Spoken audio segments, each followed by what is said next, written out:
ઠગબાજો લોકોને છેતરી રહ્યા છે, લોકો સાથે છેતરપિંડી આચરી રહ્યા છે, પરંતુ અહીંયા સવાલ એ થઈ રહ્યો છે કે જ્યારે આવા ઠગબાજોને એવું લાગે છે કે આપણાથી લોકો ભરમાશે નહીં, તો તેઓ કોઈ પણ ઉચ્ચ અધિકારીઓ હોય છે તેમના નામથી તેઓ પૈસા ક્યાંક ને ક્યાંક ઉઘરાણી કરે છે અને લોકોને છેતરી રહ્યા છે। અત્યારે ક્યાંક ગુજરાતની અંદર આવો જ એક કિસ્સો સામે આવ્યો છે।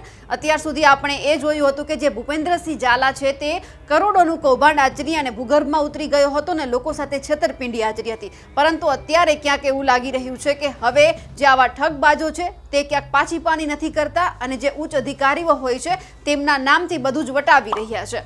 નમસ્કાર, નિર્ભય ન્યૂઝ સાથે હું છું રિદ્ધિ। જે રીતે ગુજરાતની અંદર અત્યારે છેતરપિંડીનો દોર ચાલી રહ્યો છે, ઠગવાનો દોર ચાલુ છે, કૌભાંડો અનેક સામે આવે છે, નકલીની ભરમાર પણ એટલી જ સામે આવી છે, ત્યારે ગુજરાતમાં વધુ એક એવો કિસ્સો સામે આવ્યો છે કે જેમાં પૂર્વ આઈપીએસ અને અત્યારના જે જીપીએસસીના ચેરમેન છે હસમુખ પટેલ, તેમના નામથી અત્યારે કોઈ ટેલિગ્રામમાં એક ચેનલ ચલાવી રહ્યા છે અને એ ચેનલની અંદરથી રોકાણકારોને લોભામણી જાહેરાતો આપી રહ્યા છે અને તેમની પાસેથી પૈસા વસૂલવાનું કામ કરી રહ્યા છે। જો તમને પણ આવા જે ટેલિગ્રામ ચેનલ ઉપરથી કોઈ મેસેજ આવે તો તમે પણ સાવચેત થઈ જજો, કારણ કે આ હસમુખ પટેલનું કોઈ જ ઓફિશિયલ અકાઉન્ટ નથી, પરંતુ કોઈ ઠગબાજ છે જે હસમુખ પટેલના નામથી આ ચેનલ ચલાવી રહ્યા છે। સૌથી પહેલાં તો આપણે જોઈ લઈએ, હસમુખ પટેલ અહીંયા લખ્યું છે અને ડિસ્ક્રિપ્શનમાં બધું જ આપ્યું છે, તમે આ ચેનલ પહેલાં એક વખત જોઈ લો।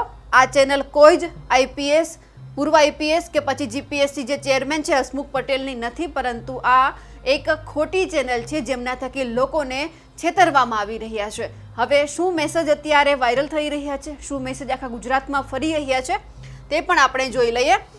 આ રીતે જો તમને કોઈ મેસેજ આવે તો તમે એક વખત સાવચેત થઈ જજો, કારણ કે હસમુખ પટેલ કે એમની ટીમ દ્વારા કોઈ જ જાતનો આવો મેસેજ ફોરવર્ડ કરવામાં નથી આવ્યો।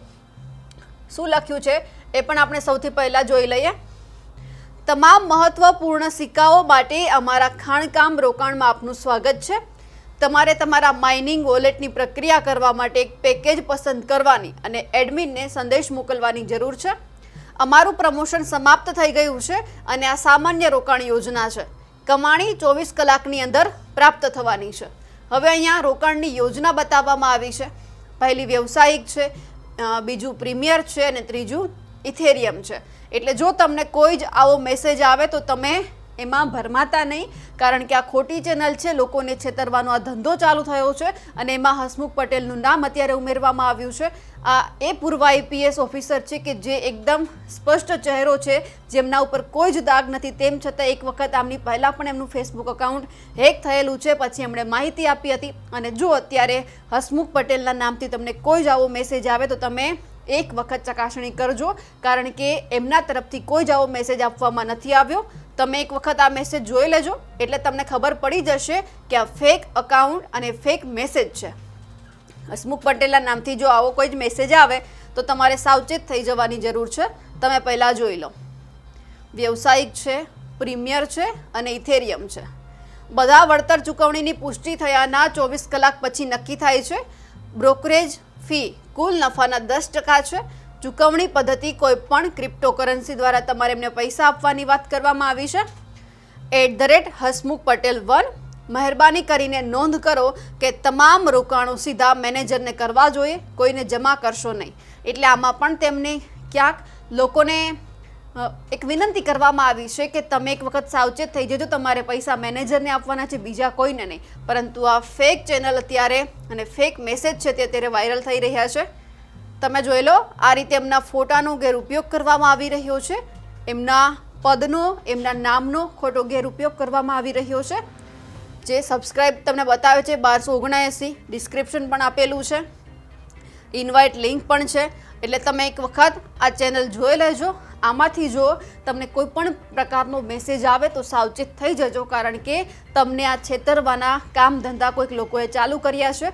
હવે આખી બાબતે હજુ સુધી તો હસમુખ પટેલ દ્વારા કોઈ જ પ્રતિક્રિયા આપવામાં નથી આવી, પરંતુ આપવામાં પણ આવશે, કારણ કે આમની પહેલાં જ્યારે એમનું ફેસબુક અકાઉન્ટ હેક થયું હતું ત્યારે પણ તેમણે મીડિયા સમક્ષ ટ્વિટરના માધ્યમથી પ્રતિક્રિયા આપી હતી કે મારું કોઈ જ અકાઉન્ટ આ રીતે મેસેજ આવે તો તમે એમને નજરઅંદાજ કરજો, કારણ કે મેં કોઈ જ જાતના આવા મેસેજ નથી કર્યા। એટલે ફરી એક વખત હસમુખ પટેલના નામનો, એમના ફોટાનો અને એમના પદનો ગેરઉપયોગ કરવામાં આવી રહ્યો છે। એટલે ખાસ તમામ લોકોને વિનંતી છે કે અત્યારે જે રીતે ગુજરાતની અંદર નકલીની ભરમાર ચાલી રહી છે, કૌભાંડની ભરમાર ચાલી રહી છે અને ક્યાંક કોઈક લોકોને છેતરવાની કામગીરી પણ કરવામાં આવી રહી છે, ત્યારે જો તમને કોઈ આવા અધિકારીઓના મેસેજ આવે તો એક વખત તમે પુષ્ટિ કરજો, કારણ કે આ બધા જ ખોટા છે। જે રીતે આપણે ભૂપેન્દ્રસિંહ ઝાલામાં જોયું હતું કે અનેક લોકોના પૈસા ફસાયેલા છે, અનેક મંત્રીઓના, અનેક ક્રિકેટરોના પૈસા એમાં ફસાયેલા છે, પરંતુ તમારે હવે સાવચેત રહેવાની જરૂર છે। કોઈ તમને આવી લોભામણી જાહેરાત આપે તો 100 વખત વિચાર કરજો કે તમને આગળ જઈને આમાં શું થવાનું છે। કોઈ કંપની એવી છે એમના ઉપર વિશ્વાસ મૂકતા પહેલાં પણ 100 વખત વિચારજો। આવા મેસેજ આવે તો એક વખત પુષ્ટિ કરજો તમારા કોઈ પરિવારને પૂછીને કે આ સાચું છે, આમાં શું કરવું જોઈએ, કારણ કે પછી જો તમારા પૈસા જતા રહેશે તો કોઈ સંજોગે પાછા આવશે કે નહીં એમનું પણ નક્કી નથી। એટલે હજુ એક વખત અમે વિનંતી કરીએ છીએ કે જો આ રીતે હસમુખ પટેલ કે પછી કોઈ બીજા અધિકારીના તમને મેસેજ આવે તો એક વખત તમારા પરિવાર સાથે બેસી અને વિચારજો, વિચારણા કરજો કે આપણે આમાં રોકાણ કરવું કે ન કરવું, કારણ કે અત્યારે જે છેતરપિંડીનો દોર ચાલી રહ્યો છે એમાં તમારા પણ પૈસા જઈ શકે છે। અમારા અહેવાલને લઈને આપનું શું કહેવું છે અમને કમેન્ટ કરીને ચોક્કસથી જણાવજો। સાથે જ અમારી નિર્ભય ન્યૂઝ ચેનલને લાઇક, શેર અને સબસ્ક્રાઇબ કરવાનું ભૂલશો નહીં। નમસ્કાર।